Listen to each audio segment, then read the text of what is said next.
ಓಂ ಶ್ರೀ ಗುರುಭ್ಯೋ ನಮಃ. ಹರಿ ಓಂ.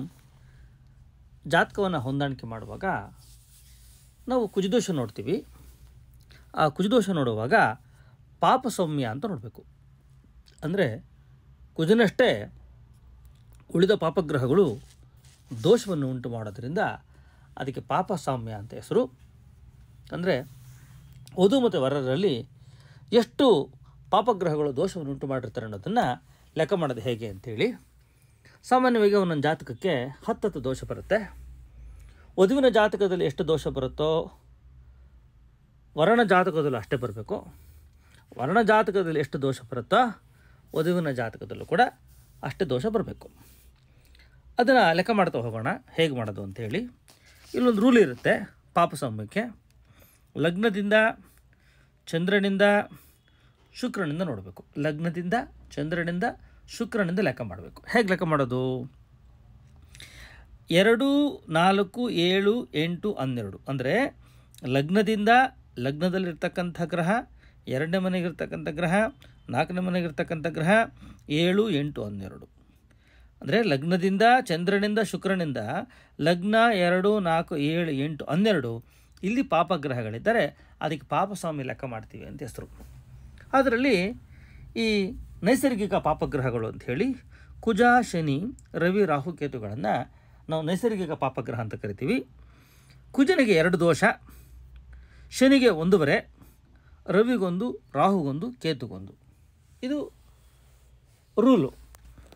ಇದನ್ನು ಹೇಗೆ ಇಲ್ಲಿ ಅಪ್ಲೈ ಮಾಡಿ ದೋಷವನ್ನು ಕಂಡುಹಿಡಿದಂತ ನೋಡೋಣ. ಇದಕ್ಕೆ ಪಾಪ ಸಾಮ್ಯ ಅಂತ ಹೆಸರು. ನೋಡಿ, ಈಗ ಈ ಎಡಗಡೆ ಕುಂಡಲಿಯಲ್ಲಿ ಅದು ಬಿಳಿ ಬರ್ತ್ ಚಾರ್ಟ್ ಅಂತಿದೆ, ಅದು ವರನದು ಕುಂಭರಾಶಿ. ಆ ಕಡೆ ಹೋದರೆ ಬರ್ತ್ ಚಾರ್ಟ್ ಎಲ್ಲೋ ಕಲರ್ ಇದೆ, ಅದು ವಧುದು.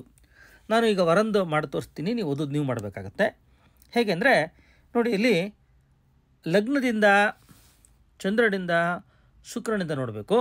ಅಂದರೆ ಲಗ್ನದಿಂದ ಲಗ್ನ 2, 4, 7, 8, 12ರಲ್ಲಿ ಪಾಪಗ್ರಹ ಇದ್ದರೆ ಅದಕ್ಕೆ ನಾವು ಪಾಪ ಸೌಮ್ಯ ಅಂತ ಹೆಸರು. ಲೆಕ್ಕ ಮಾಡಿ ನೋಡ್ತೀನಿ. ಈಗ ನೋಡಿ, ಲಗ್ನದಲ್ಲಿ ಯಾವುದೇ ಪಾಪಗ್ರಹ ಇಲ್ಲ.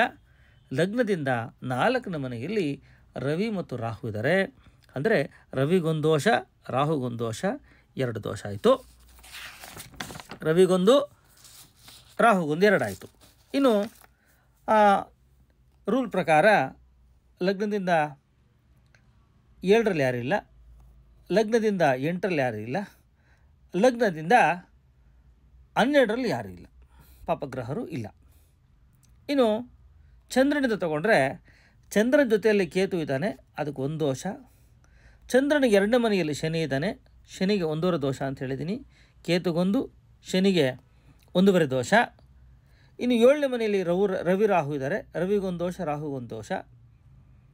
ಇನ್ನು ಶುಕ್ರನಿಂದ ಲೆಕ್ಕ ಹಾಕೋದಾದರೆ ಶುಕ್ರನ ಜೊತೆಯಲ್ಲಿ ಕುಜ ಇದ್ದಾನೆ, 2 ದೋಷ. ಅಂದ್ರೇನು, ಶನಿಗೆ 2 ದೋಷ ಅಂತಲೂ, ಶನಿಗೆ 1.5 ಅಂತಲೂ, ಕುಜನಿಗೆ 2, ರವಿ ರಾಹು ಕೇತುಗಳು ತಲಾ 1 ದೋಷ ಅಂತ ಹೇಳ್ತೀವಿ.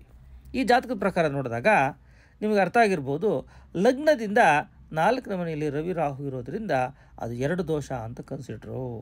ಅಂದರೆ ಲಗ್ನದಿಂದ 2, 4, 7, 8, 12ರಲ್ಲಿದ್ದರೆ ನಾವು ಲೆಕ್ಕ ಮಾಡಬೇಕಾಯಿತು. ಲಗ್ನದಿಂದ 4ನೇ ಮನೆಯಲ್ಲಿ ಮಾತ್ರ ಪಾಪಗ್ರಹ ಇರೋದರಿಂದ 2 ಗ್ರಹ ಇದ್ದಾರೆ, ತಲಾ 1 ದೋಷ, ರವಿಗೊಂದು ರಾಹುಗೊಂದು. ಲಗ್ನದಿಂದ 2 ಆಯಿತು. ಇನ್ನು ಚಂದ್ರನಿಂದ ಜೊತೆಯಲ್ಲಿ ಕೇತು ಇದ್ದಾನೆ, 1 ಆಯಿತು, ಶನಿ ಇದ್ದಾನೆ 1.5 ಆಯಿತು, ರವಿ 1, ರಾಹು 1. ಎಷ್ಟಾಯಿತು? ಟೋಟಲ್ ಎಷ್ಟಾಯಿತು ಅಂತದನ್ನ ಲೆಕ್ಕ ಮಾಡಬೇಕು. ಶುಕ್ರನಿಂದ ನೋಡಿದಾಗ ಶುಕ್ರನಿಂದ ಕುಜ ಮಾತ್ರ 2 ಇದ್ದಾನೆ. ಅಂದರೆ ಲಗ್ನದಿಂದ 2, ಚಂದ್ರನಿಂದ 1, 1.5, 1, 1, ಕುಜನಿಂದ 2, ಇಷ್ಟು ಸೇರಿ ಇಲ್ಲಿ 8.5 ದೋಷ ಆಗುತ್ತೆ. ಅರ್ಥ ಮಾಡಿ. ನಿಮಗೇನಾದರೂ ಗೊತ್ತಾಗಲಿಲ್ಲ ಅಂದರೆ ನೀವು ಪುನಃ ನಾನು ಕಾಲ್ ಮಾಡಿ ಕೇಳ್ಬೋದು. ಅದಕ್ಕೇನು ರೂಲ್ ಫಾಲೋ ಮಾಡಬೇಕಷ್ಟೇ.